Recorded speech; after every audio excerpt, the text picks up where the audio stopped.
Here, another exciting Ascension time where we have really some of the best speakers I find in this field going to be addressing us the next 2 days. So just to start it off, because we are running a little late, I want to introduce Erica Lukes, who has, yes, let's give her a hand, but she is the MUFON director of Utah, and she has been traveling the world studying anomalous phenomena, which I think is a great pastime to do. And particularly what she'll be talking about today, I think, is the, what are they called? Hastelen lights in Norway. This is a valley in Norway that since 1981, I mean, lights have been going on, but there's been a scientific project studying these mysterious lights that just appear in this valley that seem to float out of nowhere. Actually, Norway has some of the oldest UFO history in the world, going back to the Middle Ages, where a priest noticed these strange fireballs in the sky. So there's been a whole ongoing history, particularly in Northern Europe, of strange phenomena all over. So we're going to hear a lot more about that. Erica Lukes, thanks for being here.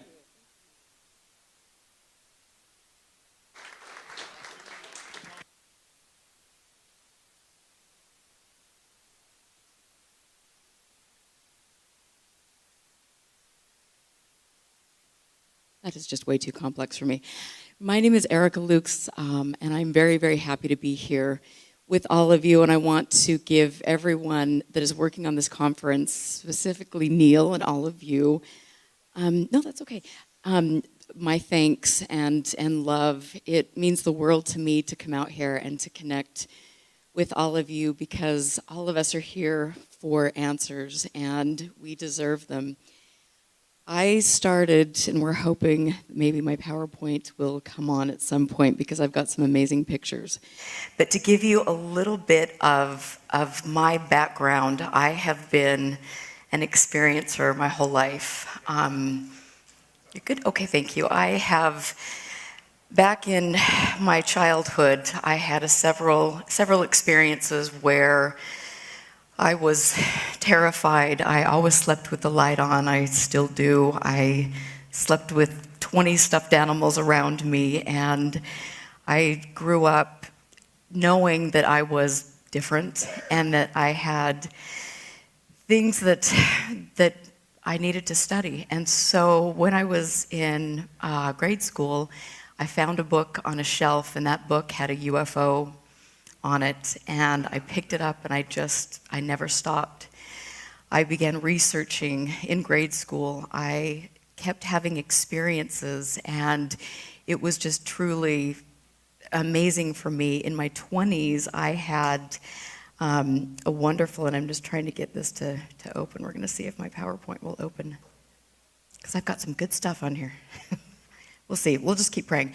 But in my 20s, I had the fortune of living in a very haunted house, and I would have experiences where I would see shadow figures walking through my room at night. Everyone that was at my house would see the same things as well, and so it was very, very unique. In 2013, I had a view of the Salt Lake Valley, and every night I would go out there with my friends and have a glass of wine and talk. And one night in particular, there was this beautiful amber sphere that was hovering above the valley.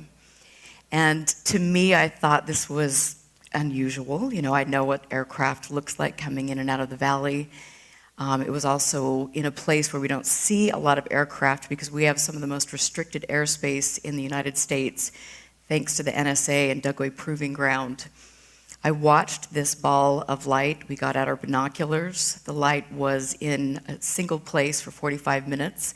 There were no navigation lights, so I knew at that point in time it was something peculiar. And as I watched and watched it, another one came out of the larger light, and this moved around in a circle, and then they both took off together, and it was jaw-dropping. And so every night for a few months I set up my camera, and I caught different variations on the theme. For me, being somebody who is very active in my community, I wanted to know what it was. Because 85 miles away from Salt Lake City, we have one of the most dangerous biological and chemical weapons testing facilities in the world. If you don't know about Dugway, I would encourage you to learn more about it. And I can't believe that a lot of people in Utah don't understand the gravity of a place like Dugway. Throughout the decades, there have been multiple UFO sightings in and around the area. So clearly they are being monitored, which is kind of comforting. But I knew right then and there that I needed to take my research further. So I became the state director for Utah MUFON, and I had a wonderful time building up the chapter and meeting people, getting my footing. And then I quickly realized that for me, I wanted to go to different locations. I wanted to travel the world. I wanted to meet with the leading scientists in the world, people that have had experiences, and that I was going to do whatever it took to do that. I have been to some of the most active locations in the world, including Skinwalker Ranch, including up near the Yakima Indian Reservation in Washington State. And recently, I had the pleasure to travel to Norway. And have any of you heard of Heshtalen? Yes. Yay, 3 people. Okay. When you get done with this lecture, I want you to go home and look at Project Heshtalen. Project Heshtalen is the most important scientific study with regard to anomalous light phenomena that we have ever seen. And when we look at all of the nonsense and the garbage that takes place in the United States of America, and all the political games and the fact that we're not really very apt to give anybody the truth, unfortunately, then I say that we look away from the United States and we look to Norway. When I was in Norway, I met with Erling Strand, who was the lead professor at Odsvold College. And 35 years ago, the town of Heshtalen, this little sleepy, beautiful village, I wish I could show you the pictures, had encounters, UFO sightings. They had up close and personal, they were seeing strange creatures. These balls of light were coming into their homes. The town people were terrified. And as a result, they didn't know what to do, and so they turned to the media. And of course, we know how well that works out when you do that. But of course, people came in, thousands of people from all over. They set up their equipment, and these good, innocent people were ridiculed and made fun of, and they were marginalized. And I know that none of us would know what that feels like, right? But Erling is, to me, one of the most amazing and beautiful human beings I've ever met. And I try not to get teary-eyed when I talk about him, because he is, in my opinion, the most important person in the world with regard to this. I had a candid conversation, many candid conversations with him while I was there. And he told me about the inception of Project Heshtalen. So after Erling saw these people and saw the ridicule that they were facing, he knew that he had to do something about that, and he specifically said, science is not supposed to act like this. We are not supposed to be like this. We are supposed to help people find answers. And so he got a group of his friends together back in 1983, and they got funding. They were there for a few weeks, and they had sightings like you would not believe, over 100 from my recollection.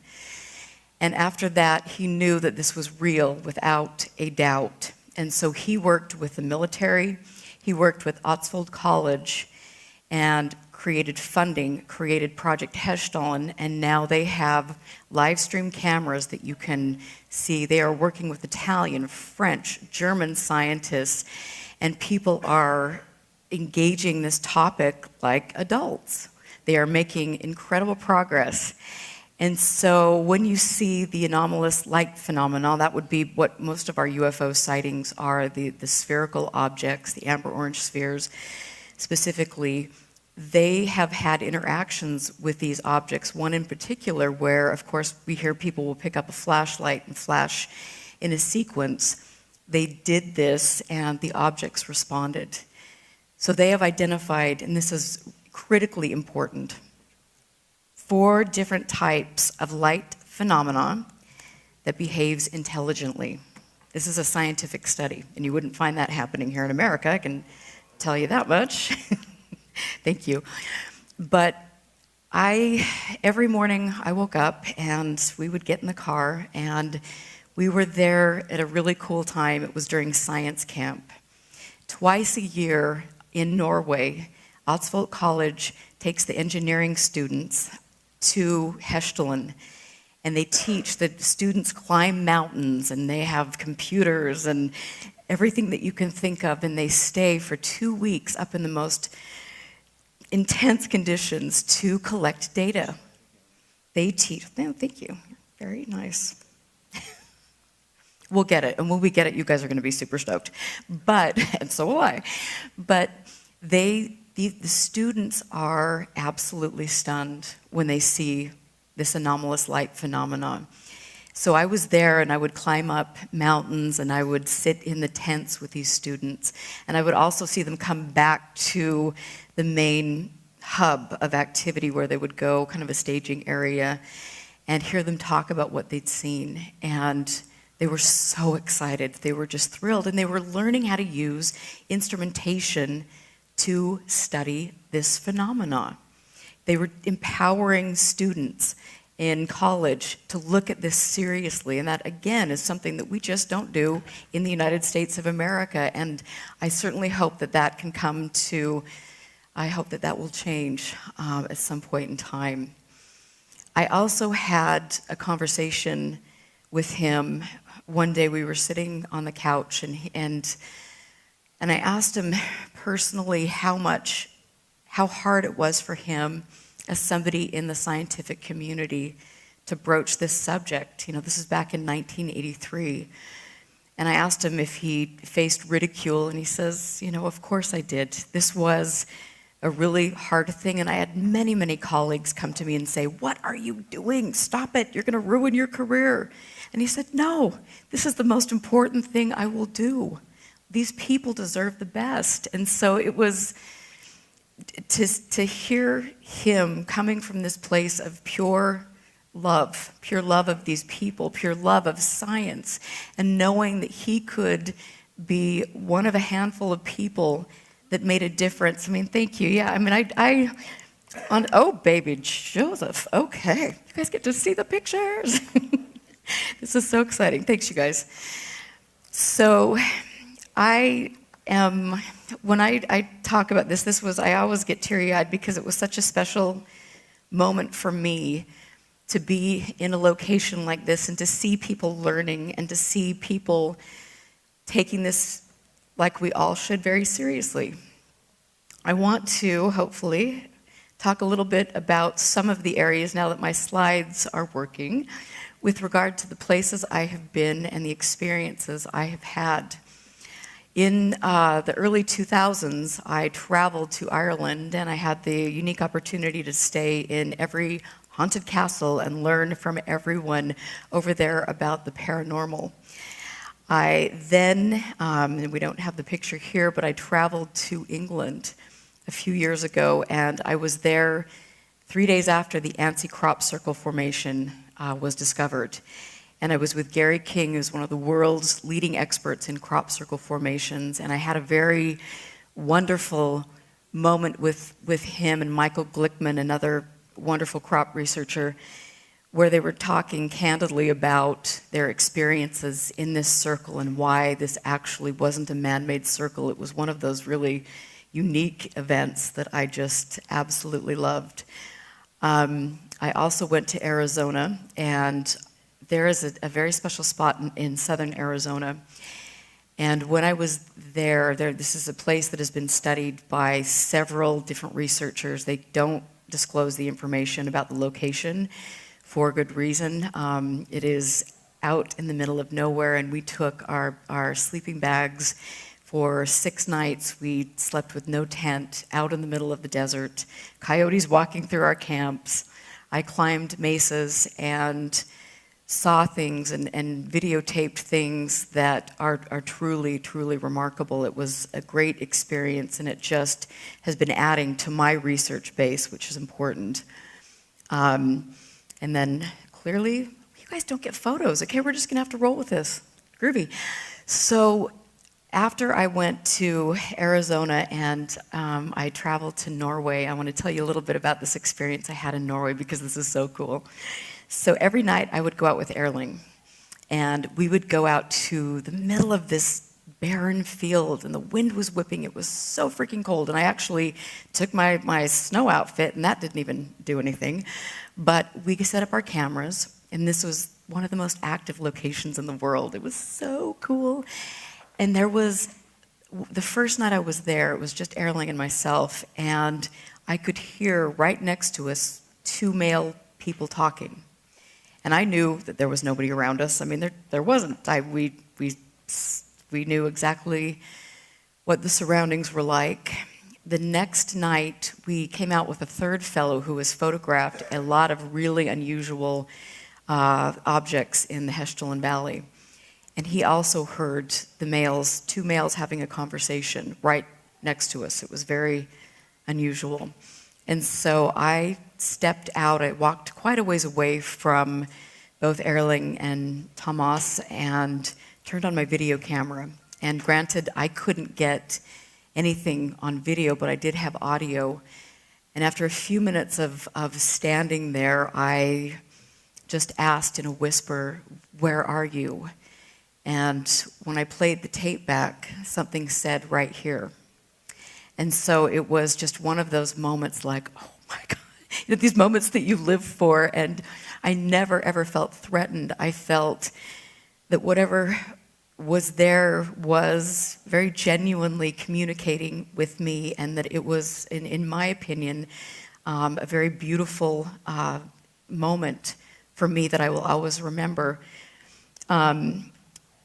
Norway, again, was just such a special place, and I encourage all of you to really find out about it and to support it and to share information about it, because science can broach this subject. It has to, and it is doing just that in Norway. My other research has been with regard to Utah, and I am a Utah native, and so I take that very, very seriously. I have been amassing a library. I have the best library in Utah, historical archives, research from other researchers who are passing away. I've created a learning facility where people can come in and study all the history of the matter. And I'm setting up a non-for-profit, which is really cool. But in my process of doing all of this, I have been conducting interviews with researchers in the area. I have also, like I was mentioning, been to Skinwalker Ranch, and 4 weeks ago I went up to interview, oh, you are so good, Joseph Jr. Hicks. And Junior Hicks he's 91 now, he is a high school science teacher, and I'm sure all of you probably read Hunt for the Skinwalker, hopefully. Okay, good. So he is, in my opinion, again, just like Erling, one of the most important figures in this subject. So he began when he was in his 60s, or in the 60s, he began receiving reports from the police department, from the tribal police, UFO reports. They didn't know what to do, and he wanted them. He began working with people to try to help them process what they were seeing in the Uinta Basin. The Uinta Basin it's not only Skinwalker Ranch, but the whole area has had sightings for decade after decade. And we are talking about a sighting in 1960 where children were on a school bus and a UFO lands in front of the school bus and little occupants come out. I mean, this is the type of sightings that we see continually.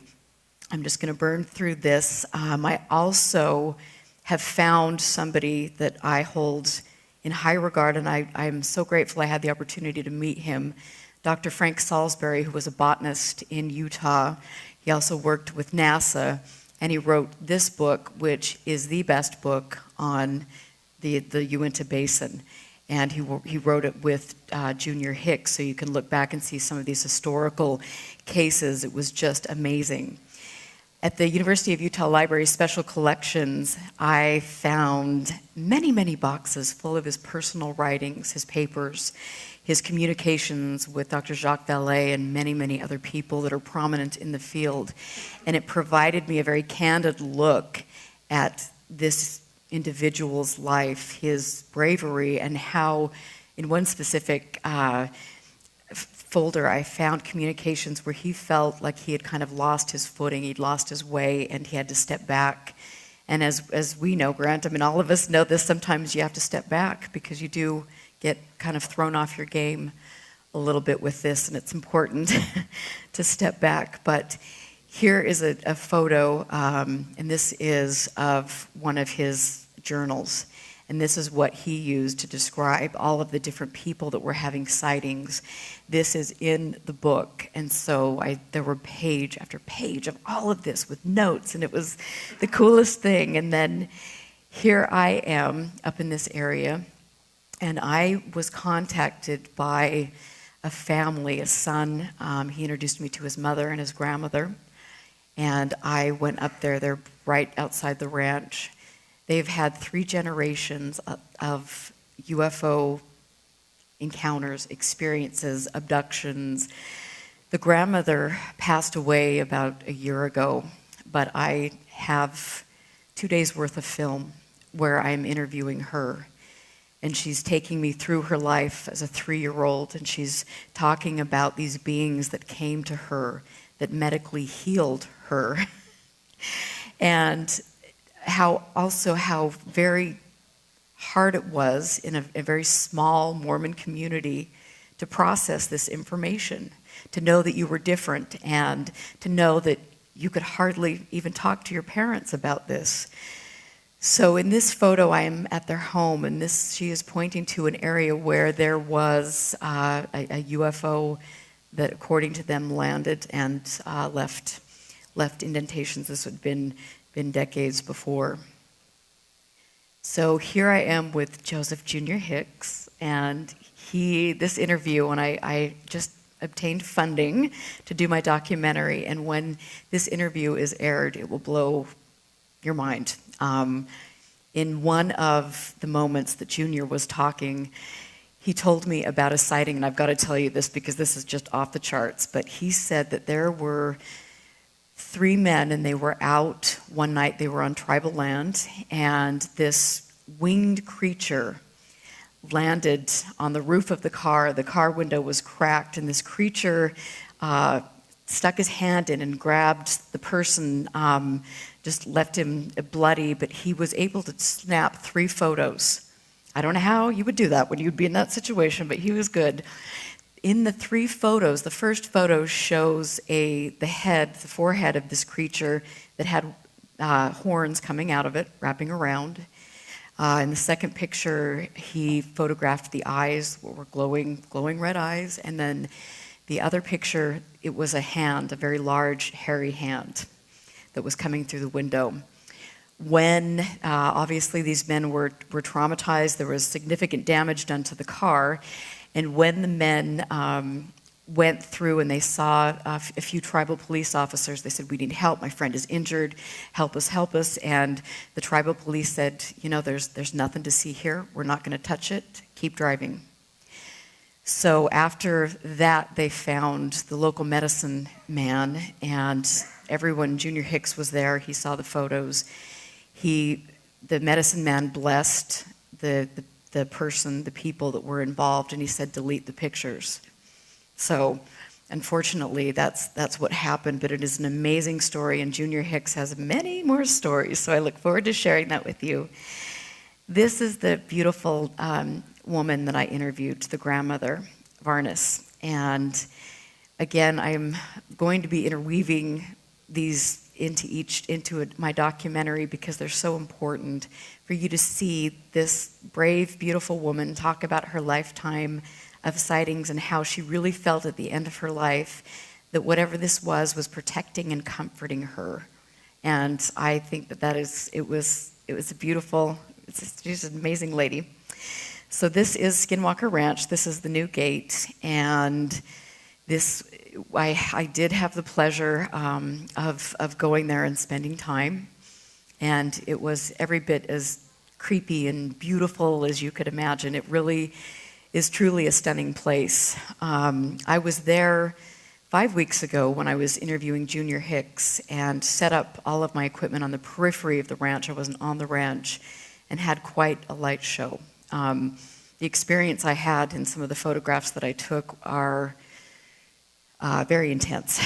And I think I came back from that sighting and had a little bit of post-traumatic stress syndrome after that. I'm still trying to wrap my head around what I saw. This is a picture of the tree, and if you know Hunt for the Skinwalker, there was a time when the owner of the ranch saw these glowing orbs, and the dogs chased the glowing orbs, and the next thing they heard were yelps of the dogs, went out right by this tree and found the dogs were reduced into a grease puddle of oily substance and fur. And so here's the new dog. Doesn't seem, too affected, but that was just one of those things. And then this is a photo of the old homestead, one of the old homesteads, and this is where a lot of the activity is centralized. So these are fun pictures. You don't often get the chance to see them. And then this is me standing in front of the blue box in Norway. So the blue box is up on a hill, and let me tell you, I really should have worked out a little bit harder before I went there because it was tough climbing those mountains. This blue box it's the central data hub. So in here you have got everything, radar, you have tons of equipment, and I'll show you the list of some of the equipment that they're using. And so that's where they go. And when I was here, there was an Italian team, as I was mentioning, that was putting new instrumentation in the blue box at the time. So I want you just to read this for a moment, because when they were trying to figure out what to call this and how to label it, they decided to call it the Hessdalen phenomena. And it is anomalous light phenomena, like I've mentioned, where you would see this type of activity all over the world in different locations. In fact, I would be willing to bet that some of you have seen this and maybe have just not known that there's such a great significant study. Here is from 1983. This is the first letter they did an email to all of the important people with regard to this. As I mentioned, Jacques Vallée, they were working with Paul Devereaux, who was an Earthlights expert in Europe, and many other people, and they would inform everyone about how the project was coming, and it's so cool to read through all of these. And then there is the most fabulous man on the planet, Professor Erling Strand. And so we stayed in this beautiful little cottage every morning. We woke up and looked at this church and cemetery and the beautiful mountainside and listened to the sheep. It was amazing. And I got to watch him work. I got to watch him analyze the data to communicate with the teams that were out in the field in the middle of the night. And he was going nonstop. It was so cool to watch. But these are some of the things on their first expedition that they took. And so if you ever want to get out in the field, these are the pieces of equipment that would be great. I know radar might be a little bit difficult. Some of these could be more expensive. But when we were out in the field, we took our cameras. He taught me how to take photographs at night and what to look for when I was really putting things through the paces, which was very, very cool. There's a little UFO. This is one of the places where some of the scientists were staying. And so on different occasions, I would go in there and meet with them. This is at the top of a very, very windy mountain. And this is one of the cool kids that was up there doing the science project and talking about this. He had been there multiple times. The stories he told me were just incredible. This was up close and personal. And then here we are, and Erling is trying to batten down the hatches because it was so windy, so we were getting everything taken care of there. And then there is Erling, who is clearly always 50 steps ahead of me because I thought I was going to pass out. But it was amazing. This is the blue box, and that is the Italian team putting up new instrumentation. And I'm burning through these, and then that is the inside of the blue box. So you can just see, I couldn't take photographs of some of the things, but some of the things I could. And then here we have Erling, and this is one of the nights that we were out there when this object, or this thing, energy communicated with me. This is right before dusk, and we were setting everything up. I want to play this now, hopefully, so you can see. Listen to this. This is Erling in his own words.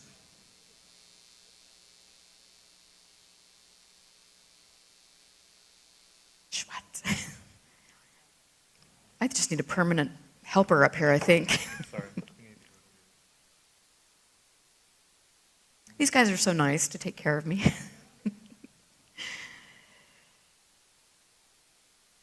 Can you just follow me around the rest of the day? Because I think, okay, thank you. I need some, yeah, absolutely.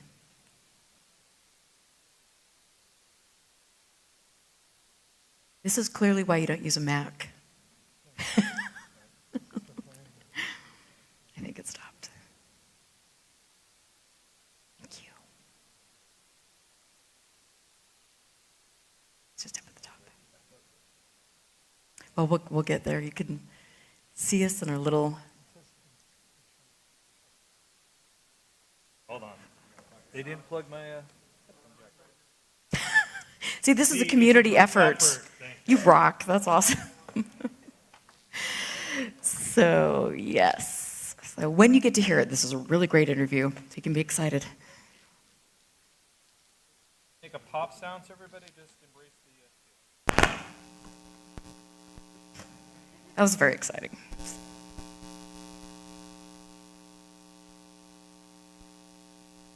So while we're waiting for this, and clearly this, you might never be able to see this. You might have to meet me in the lobby, and then you can see some of this footage. But this is a little talk where he was mentioning the ridicule that they faced, and also how hard it was for him personally to deal with all of this. And I will set up a table after, and then you can come and hear it. I think that would be great. Research Institute do something. But that's Erling. Talk about that. Okay, that's okay. We'll just roll with it. Started Yeah, you know. back in late 1980. Okay, so we will figure that out, and I'm just going to go through some photos here because clearly we don't have audio, but this is one of the beautiful vantage points of Norway. And then also here is Erling Strand, and we are out here, and he is describing, and I'm videotaping all of these things and telling us how to use camera equipment and what to do when you're looking for anomalous light phenomenon, which I know that we all try to do. I also have great videos of J. Allen Hynek, who I'm sure we all know of, but he traveled to Heshtalen before he passed away and determined that this was one of the most important places in the world to study this. This was really a UFO hotspot and ground for all of this. So that is really interesting. I am going to, and you guys are so cute, I'm going to flash forward a little bit and then talk a little bit about specifically what happened to me at Skinwalker Ranch. Because all of these places that I have traveled to, I've had something pretty significant, and I've had the luck and the ability and now the training to get in there and take photographs. Like I said, Skinwalker Ranch a few weeks ago blew my mind, and I was there with a friend. We got out of the car and you could see the whole ranch, and it was absolutely stunning. Since I'd been on the ranch before, I was very familiar with where the roads are, where the lights are, what's man-made, all of these different things. And so within about 10 minutes of getting our equipment out, I noticed that where the old homestead is, there was a light that was shining up on the mesa.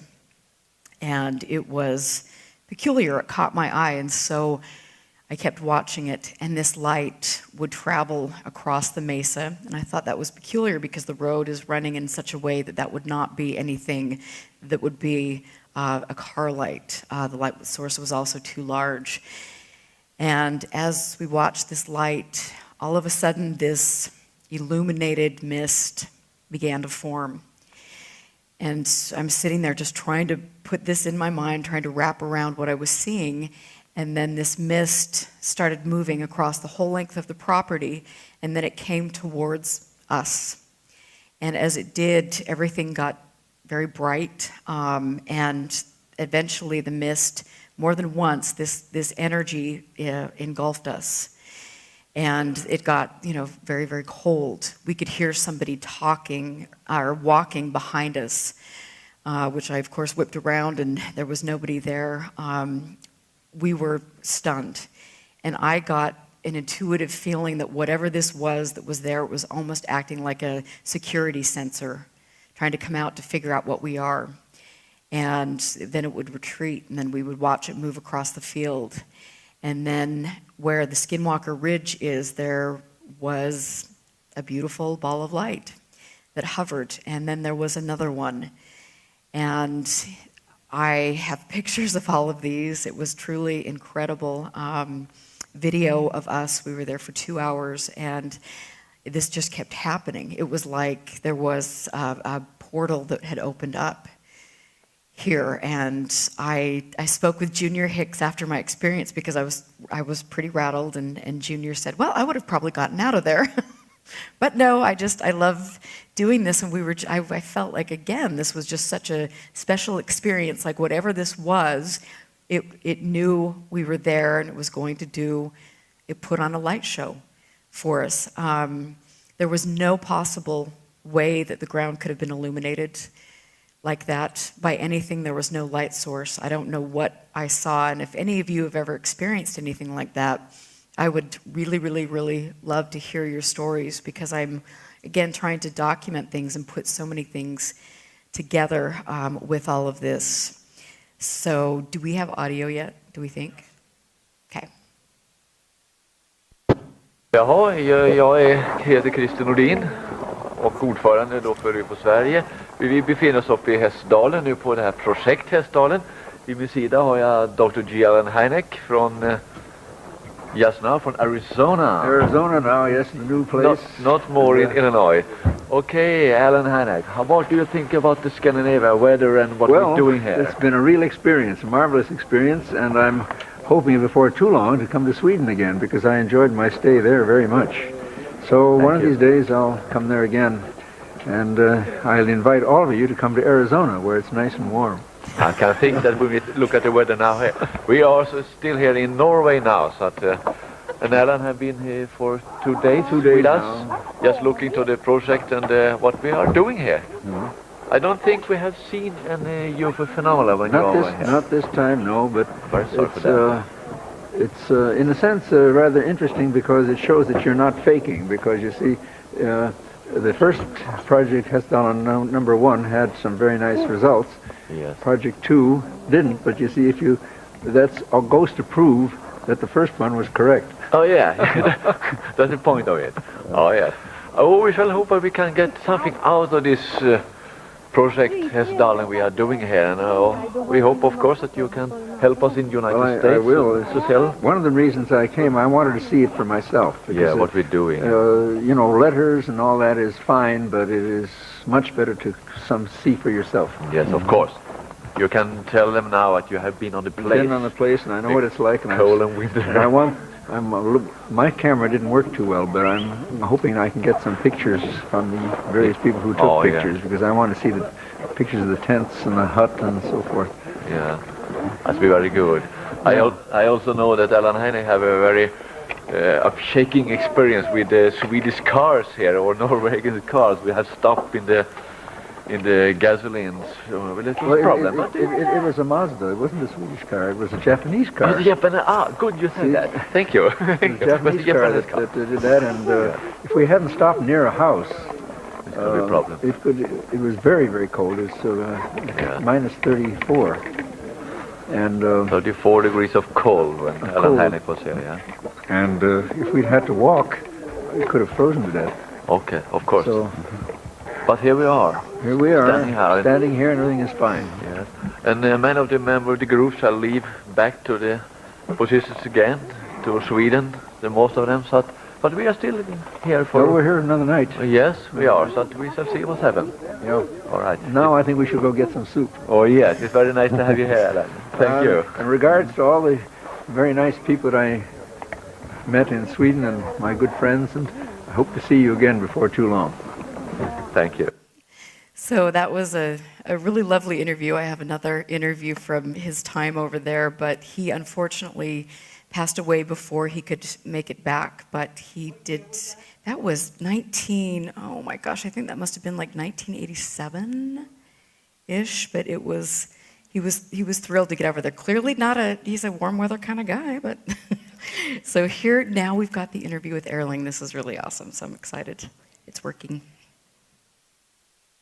Started already back in late 1981 when there was a huge amount of sightings up here in this small Norwegian valley, 15 kilometers long.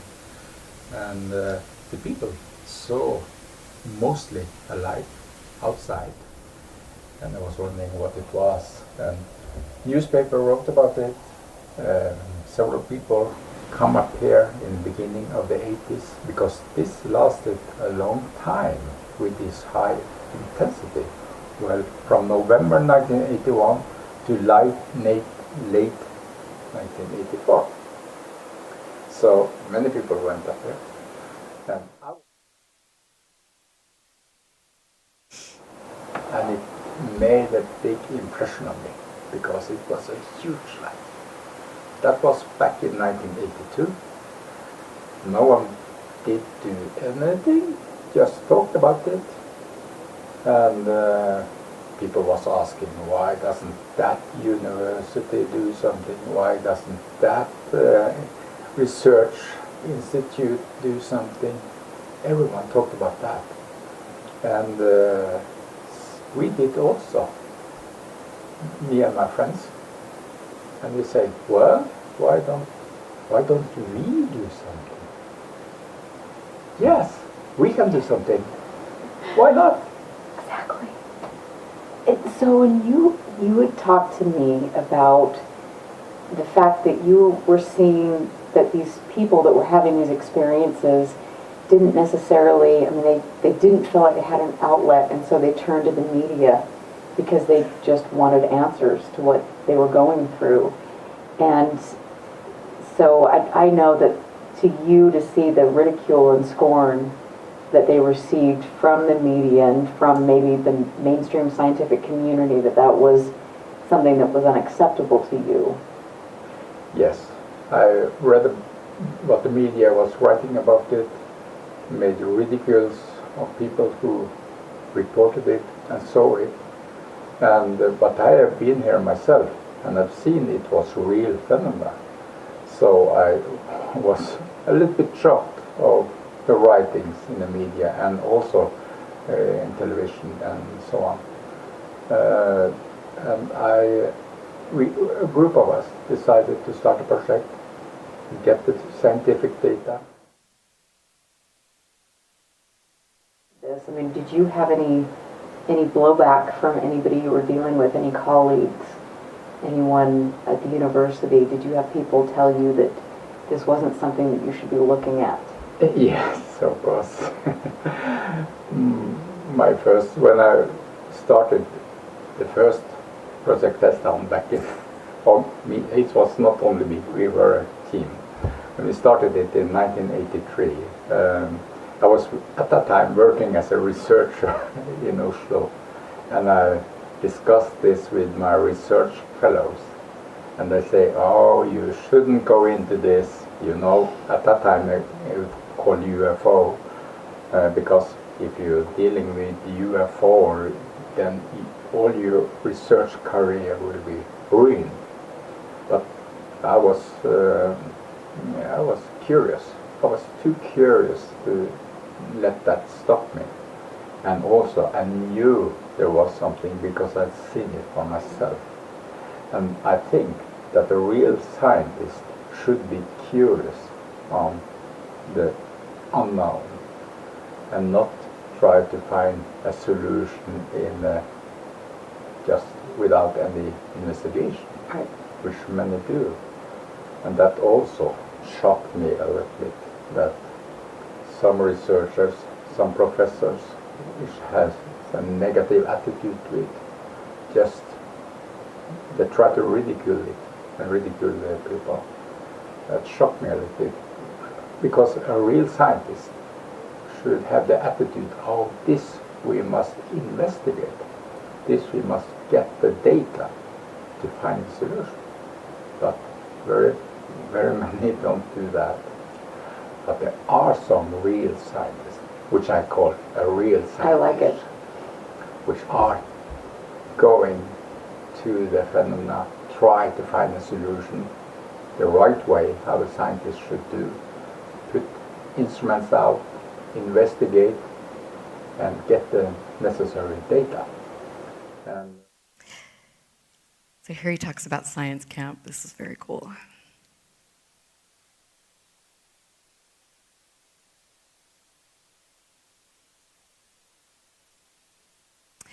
And maybe I will just tell you about science camp. So, as I had mentioned, I'm telling you, the joys of PowerPoint when I'm involved, it's a very special moment for all of us, for all of you. So as I was mentioning, science camp is a wonderful process. Fun to see students learning all about this, and I think it's important. I hope that sometime we will have the ability to do that in the United States, and that people in the universities will really truly take this seriously, the scientific community. When I was there, I had, thanks to Erling, he introduced me to this fellow, and if any of you have ever seen the movie The Portal, if you haven't, I would recommend seeing it, because it is a brilliant documentary about the Hessel light phenomena. And it was done about 15 years ago, from my recollection. And in it, he interviewed the people that were affected by the UFOs, and interviewed this gentleman's sister. They grew up in the Hessel Valley, and I have an hour interview with him that Erling is translating. And he talks about, there was a specific time where one of his friends were seeing these little beings. There was a time when they went out and found huge sections of soil that had been dug up, and with all of the roots intact, put into, just laid down in another location perfectly intact. And this is, and I want to just give you guys something to think about. With my research, I look for commonalities. This type of soil displacement, cookie cutters is what we call them, takes place in Skinwalker Ranch, it takes place at the Yakima Indian Reservation, it takes place in Missouri, it takes place in Norway. So this is something that you will see in hotspots. And I will be putting some work online with regard to this. But as John began to talk about the sightings, and even though Erling was translating, and so there was the language barrier, you could see in his eyes the emotion. And when this first started happening back in the 80s, he felt that perhaps because there was a military base that was just built not too far from here, he thought that the activity was because of that base, that it was perhaps monitoring what was taking place there. He also, I asked him how this has affected his life. And again, just like the woman I interviewed up at Skinwalker Ranch, he looked at me with tears in his eyes. And it was a very a tender, very heartfelt moment. Because here you have two people, older people, that have had experiences that have been documented that I can share with all of you, and I look forward to doing that, but talking about this and how it's affected them. And I have no doubt that all of us in here have had a lifetime of experiences as well. And for each and every one of us, we are doing the best that we can to try to process this information. And for me, I have, since I was a child, kept a journal, and I've been writing things down as they come to me, and it has been a really interesting process. I know that Barbara knows all about this, and I would love to just talk to you, Barbara, because you've got so much information about this.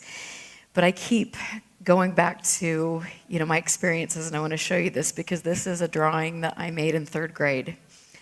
And so this, I don't know why I would draw this. It is a similar case that took place. There was the Carl Higdon abduction case took place in that same time period. This was back in the 70s. And it's interesting that I drew this picture for many, many different reasons, but I just recently found it. I was thumbing through my old grade school papers, and I saw this and some other artwork I had done with UFOs, a group of poems that I had written where I talk about the light, the ground, this illumination, these spheres of light. I mean, I was in grade school. And so for me to see that again, and to know that it's affected me my whole life. And I am shocked. To give you a little bit more information on my own personal story, I was living at Dugway Proving Ground the first year of my life. My father was in the military. And at the time, my mother remembers that there were a lot of sightings on the base. And that was definitely the talk of the town. And one day, my father was driving from the base up to Ogden, and his car was hit with a bright light. And he said that the car just felt like it was floating. And in those few minutes, he had what he felt was some sort of transmission. He felt it was God. But whatever this was telling him exactly the way his life was unfolding and what he was going to do with it, and everything has come to pass. He was very profoundly, as we all would be, affected by this situation. And he also came home, and this was decades ago, wrote a book on the multiverse. No one had even talked about that at the time. And so to look back now and learn all of these things and see how, this has been, this interplays in a very complex and puzzling and beautiful way in all of our lives. But since you have probably had these experiences, please make sure you journal, and you're going back every few months and you're picking through and looking at the pieces of the puzzle, because the more I look into this, the more I research, the more experiences I have, the more things start to fall into place and make sense. And I have absolutely no doubt, and I mean this from the bottom of my heart, that whatever is there, it communicates with us. It listens to us. I never have felt threatened by what I have experienced. I know that some people report that they do, but I have felt empowered. I have felt blessed. I feel that I am on this stage because this is where I need to be, because there are people that need answers. And a lot of times, unfortunately, in America specifically, we don't get those answers because we know the United States government has done its best to intimidate witnesses, to undermine the credibility of people who have had life-changing and profound experiences, which to me is, whatever reason they decided to make decades ago, I think they have chosen poorly. And as a result, all of the people who deserve to be heard and appreciated have been marginalized, and I think that is a very great tragedy. Hopefully that will change, and if we can keep looking again to Norway, looking to the great study that Free has done, and that beautiful book out there that Ray has at his table, which I would encourage you to get. This is where things can go. This is where it's going, and I really want each and every one of you to feel empowered. You are all groundbreakers. You are here today because you have the intelligence to understand that we're not alone and that we are interacting with things. You are brave. And I feel very strongly that We are all here and we can make a great change. And so please, when somebody looks at you and minimalizes your experiences, then you say, look at the data. Go to Barry Greenwood's website and look at all of the declassified documents that he has collected decade after decade, where the United States government very clearly states that it would do its best to minimize the people that were experiencing this. Look at the research here. Try to look at Ted Phillips, who has done amazing work with trace cases. You can find some of his videos online. I always also encourage you to read the work of my friend and colleague Greg Bishop, who's written really incredible books. And I have to say, out of all the people in the field, I think Greg is a person that I truly respect. He's done great work. So I think that we can make a difference. I know we can make a difference. And for me to talk with all of you and to hear your stories and to see you become excited and empowered, it means the world to me. I get very emotional about this because of my own personal experiences and because I've had the ability to be at a table with some of the leading scientists in the world, with Erling Strand, people that didn't have to take the time with me, but did because they understood that my heart was in the right place and I wanted to make a difference in this subject. And so I get very sorry. Thanks. Thank you. Sorry. Thank you. I feel he's a special human being, and we're all special, but I want you to look to this kind of man for answers and to share his work. And let's continue that here. And again, like I say, I'm here and I would love to hear each of your stories. And I want to know why each of you is here. And I want to hear about your families and the ridicule that maybe you faced. Because as a business owner in Utah, as a female in the field of ufology, I've definitely been through the ringer. And it was a very difficult decision for me in a religious community to come out and say, guess what, I'm a UFO researcher. I bet you want to come to my business. It was a very different thing. So, but I did it, and here I am. And I just want to, again, thank Neil and thank everybody that tried to help me get my PowerPoint up and running. You guys rock, and just please be empowered. Don't ever, ever let anybody tell you that this isn't real, because we all know it is, and we are breaking ground. We are leading the way, and I'm very proud to be in this room and on this stage in front of you. So anyway, thank you.